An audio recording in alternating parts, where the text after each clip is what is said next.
Hi everyone, I'm Julia Pasaki, founder of InvestingIsSimple.com. Today we're going to have a basic lesson for all of you aspiring investors out there. We're going to talk about the difference between stocks and bonds.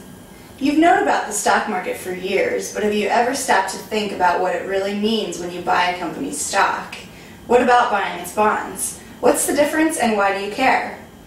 Companies need money to run, obviously. Think about that can of diet, caffeine-free cherry cola that you're drinking. Someone had to pay for the aluminum, shape the aluminum from a sheet of metal into a can, fill it with soda, and ship it to the store where you bought it.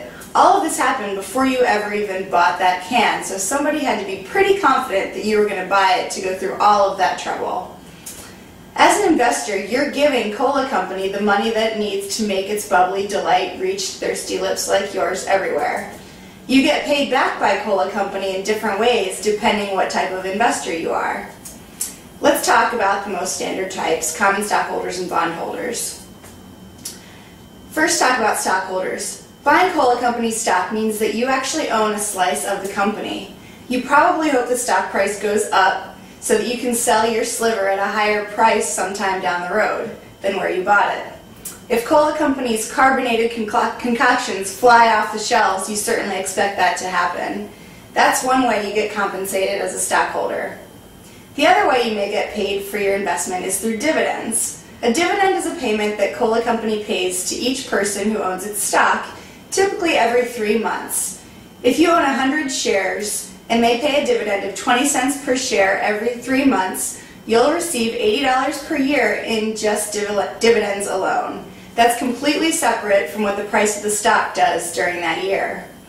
Not all companies actually pay dividends to their stockholders. Typically, a newer company that's growing very quickly won't pay dividends. Instead, that company will take the money and reinvest it back into the business to keep the growth engines humming, and hopefully the stock rising. Whether it's through opening new stores, buying new types of products to sell, more established companies with more predictable earnings are more likely to have a dividend. Some examples would be utility companies like Southern Company, FPL Group, or large pharmaceutical companies, Merck, Pfizer. Now let's move on to bondholders. If you buy a $1,000 Cola Company bond, you're essentially making a loan to the company of $1,000. The bond has a specific date on which Cola Company has to pay you back your $1,000, say 5 years from today. But in the meantime, they'll pay you interest on your loan. If you buy a Cola Company bond that has an interest rate of 6%, then Cola Company will pay you $60 per year, usually split into 2 semi-annual payments, until they repay you the principal of your loan in 5 years. In addition to earning interest on the loan you made to Cola Company, you may actually earn money on the bond in another way.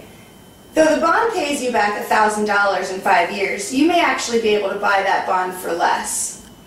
If Cola Company's bonds are trading in the secondary market, so after Cola Company has issued the bonds, they trade in a market just like stocks do, typically over the counter versus stocks being exchange traded, and those bonds may actually trade for $950, for example. So you bought for $950, you get paid $1,000 plus the interest. So you've made $50 just on price appreciation alone, plus the $300 in interest over 5 years.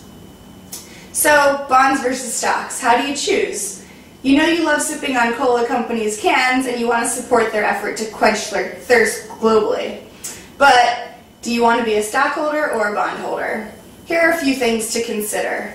Stocks tend to carry greater reward along with greater risk.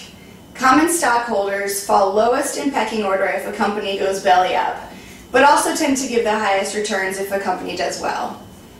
Bonds pay more money on an ongoing basis. Even if Cola Company is a dividend payer to its stockholders, bond coupon payments are generally significantly higher than dividends. Bonds have a specific lifespan, whereas stocks do not. Think you want to make a down payment on a house in 3 years? Investing in a high-quality 3-year corporate bond might be a good match. If you buy